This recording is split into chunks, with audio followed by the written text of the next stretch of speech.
Bonjour à tous et bienvenue dans cette nouvelle Open the What. Aujourd'hui on ouvre Anne Ludim d'Explorate.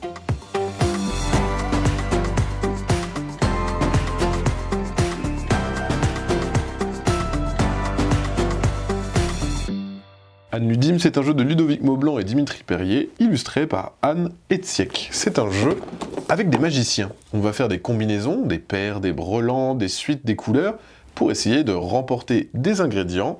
Dès qu'on en a 5 différents, on met fin à la manche et on essaye d'en gagner 2 pour mettre fin à la partie. Alors, qu'est-ce qu'on retrouve dans la boîte? On va d'abord avoir une règle du jeu, et c'est assez simple, hein. Ça vous explique le principe du jeu. Il va falloir récolter des petites ressources, donc 5 différentes, ou après, ça va être au point, si vous n'avez pas réussi à récupérer 5 différentes. On fait 2 manches, on respecte les conditions, voilà, c'est appris vraiment très très vite.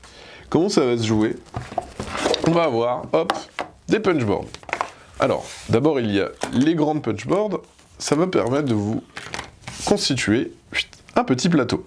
Donc là on va faire une combinaison standard, mais après vous aurez la possibilité de les agencer comme vous le désirez.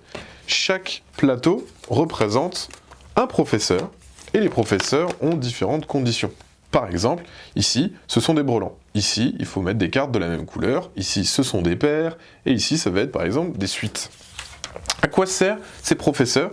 Eh bien en fait, ça va vous permettre de récupérer des petits jetons avec des points.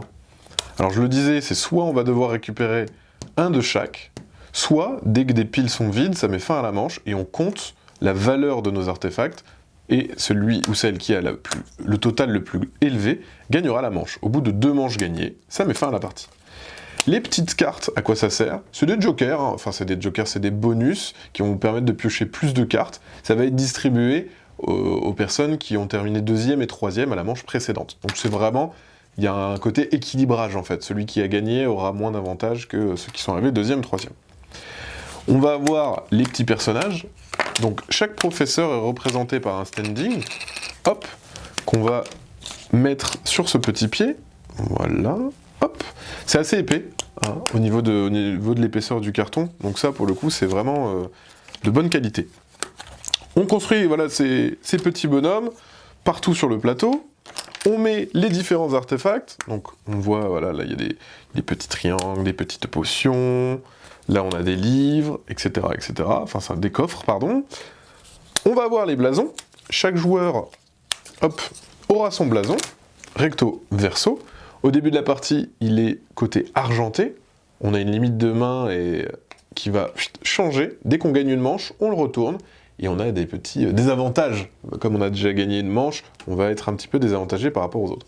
Donc chacun a son petit animal totem.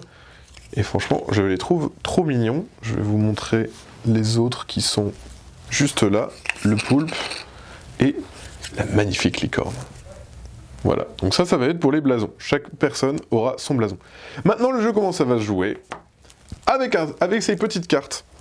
Les cartes ont plusieurs attributs. On voit qu'on peut les mettre dans un sens ou dans l'autre. Donc, par exemple, ici, on a un 13 bleu ou un 1 violet. Et c'est grâce à ça qu'on va pouvoir faire des combinaisons. On va pouvoir faire des combinaisons de couleurs, on va pouvoir faire des suites, etc. etc. Dès qu'on en a une, à son tour, on a une action obligatoire qui est de poser justement cette suite. Si on réussit, à ce moment-là, on va récupérer le personnage qui dit « Voilà, c'est moi qui, pour l'instant, récupérerai les récompenses associées à ce personnage. Mais si, par exemple, j'ai fait une paire de 2, si quelqu'un autour de la table fait une paire de 7, c'est lui qui va récupérer le personnage et qui gagnera la récompense au milieu. » Donc voilà, ça va être vraiment un jeu de majorité où on va devoir essayer d'avoir la meilleure combinaison dans chaque famille pour récupérer un maximum d'artefacts, sachant que les artefacts, par exemple je vais prendre les étoiles, au début ils ne valent qu'un point, et plus ils sont pris, plus le score augmente pour passer finalement même à 3 points. Donc voilà, ça va être vraiment un jeu où on va collectionner les cartes, on va les poser, et on va essayer d'avoir la majorité de personnages pour récupérer des artefacts.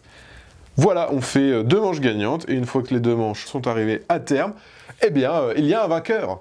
Voilà, c'était une présentation de Anne Ludim, et bien sûr, comme d'habitude, on vous fait des gros bisous, on vous dit à la prochaine, et puis ciao!